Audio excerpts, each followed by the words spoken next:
বন্ধুরা এই যে দেখেন আমার মনেখাগুলো হয়ে তো বন্ধুরা আজকে আমি মনেখা বানাবো আর এর জন্য ময়দা নিছি আর চিনি লবণ আর এখানে আমি কালো জিরে নিছি। তো কিভাবে বানাবো সেটাই আপনাদের সাথে শেয়ার করবো, একদম দোকানের মতো বানাবো। তো এখানে আমি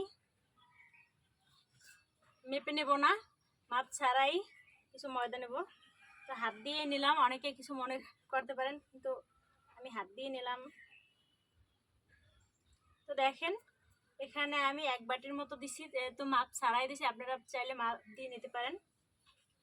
তো হয়তো ছোট পাত্র নিছি এর জন্য হয়তো বা পড়ে যেতে পারে, তাই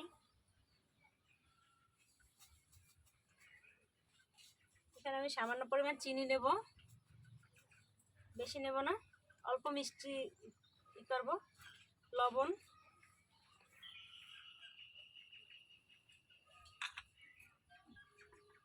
এখানে কালি জিরে নেব,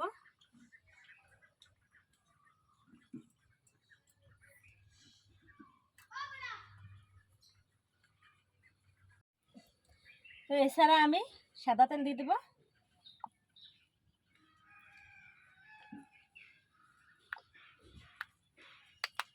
তো দিয়ে ভালো করে এটাকে আগে মিক্স করে নিতে হবে।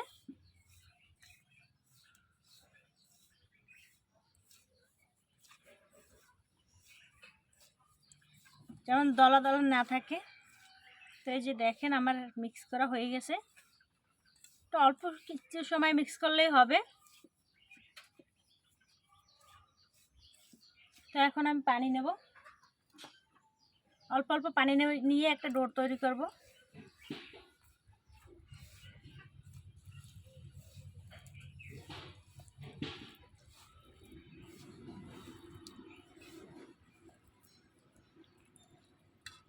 বন্ধুরা এই যে দেখেন আমার ডো তৈরি করা হয়ে গেল।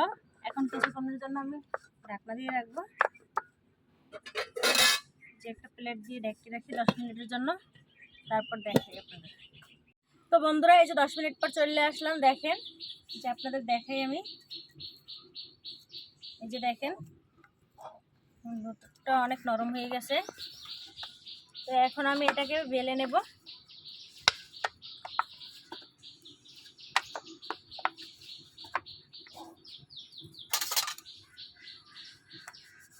ছুরি দিয়ে কয়েকটা টুকরো করে নিই।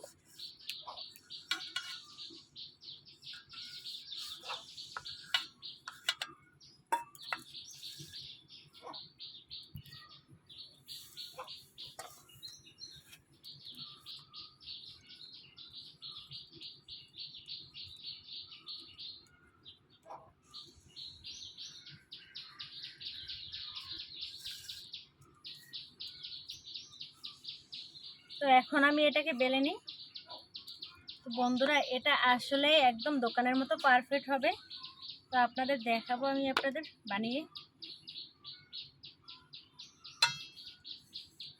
তো এখানে ময়দা ছাড়াও হবে। তো দেখেন আমি কতটা পুর বানাইছি সেটা আপনাদেরকে দেখাবো। এই যে দেখেন এরকম পুর করতে হবে একদম, তাহলে দোকানের মতো হবে। আর দেখেন কালো জিরা দেওয়ার কারণে কালারটা কত সুন্দর আসছে।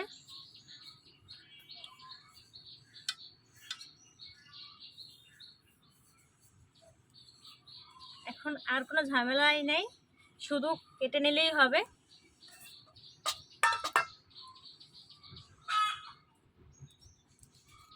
একদম ছোট ছোট করে কাটতে হবে।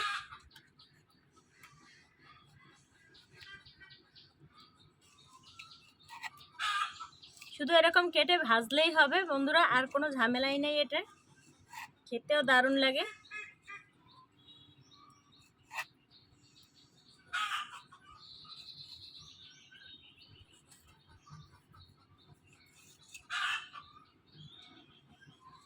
আমারটা একটু এলোমেলো হয়ে যেতেছে, আপনারা ছুরি ছাড়া এমনি কাটার দিয়েও কাটতে পারেন।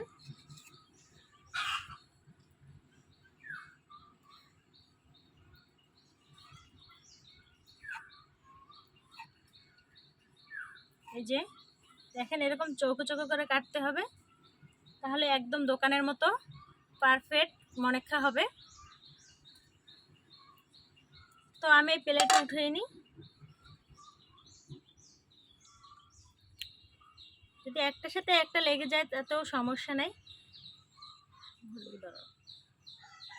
যখন একটার সাথে একটা লেগে যাবে তাতেও সমস্যা নেই, আবার তেলে ভাজার সময় এটা ছেড়ে যাবে।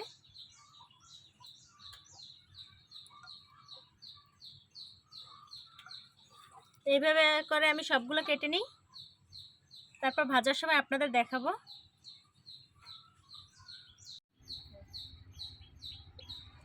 তো বন্ধুরা, এই যে আমার মনেখাগুলো কাটা শেষ, এখন ভাজতে চলে যাব। দেখেন একদম দোকানের মতো কাটছি, ভাজলে একদম দোকানের মতো পারফেক্ট হবে। তো এইভাবেই আপনারা বাড়িতে বানিয়ে দেখবেন, এটাও ভালো লাগে। তো এখন আমি ভাজবো। তো এখানে আমি কড়াই নিলাম, চুলায় আমি আগেই জাল ধরাই দিয়েছিলাম, এখন কড়াইটা বসাই দিই।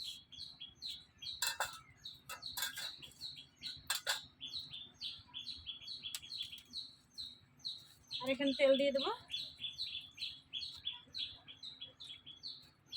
ভাজার জন্য।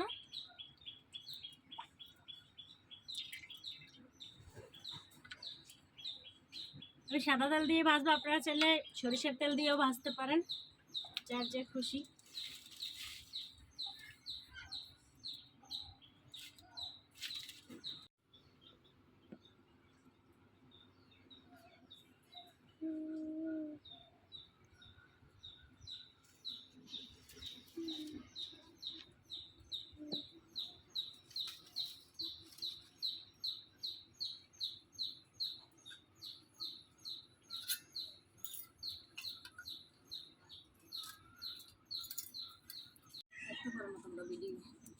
তো বন্ধুরা, এই যে আমার তেলটা গরম হয়ে গেছে, এখন আমি মনেখাগুলো দিয়ে দেবো।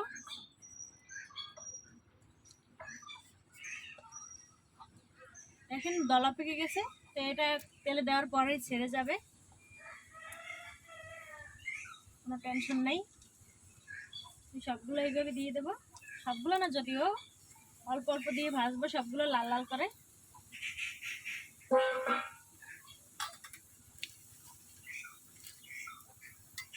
এই যে দেখেন তেলে দেওয়ার পরে একটু শক্ত শক্ত হয়ে গেছে, আর ছেড়ে যাওয়া দিছে, সব আলাদা আলাদা হয়ে যাওয়া দিছে। এই যে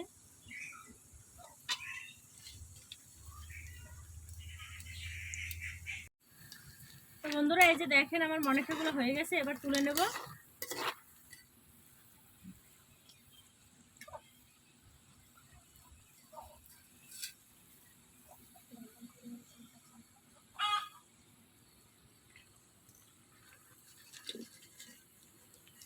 তো এই যে দেখেন আর ভাজার দরকার নেই।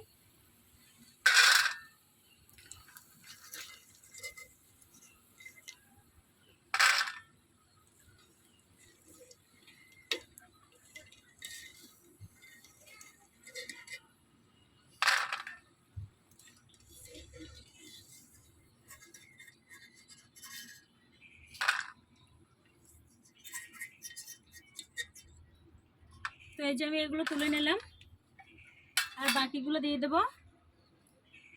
বাকিগুলো দিয়ে এভাবেই করে সবগুলো ভাজবো।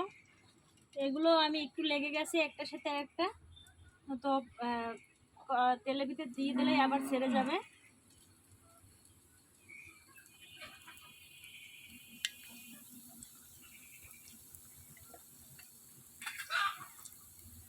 সবগুলো আমি ভেজে নিই, তারপর আপনাদের দেখাই। তো বন্ধুরা এই যে দেখেন আমার মনেখাগুলো কত সুন্দর হয়েছে, অনেক মানে শক্ত হয়েছে, ভাঙা যায় না যদিও।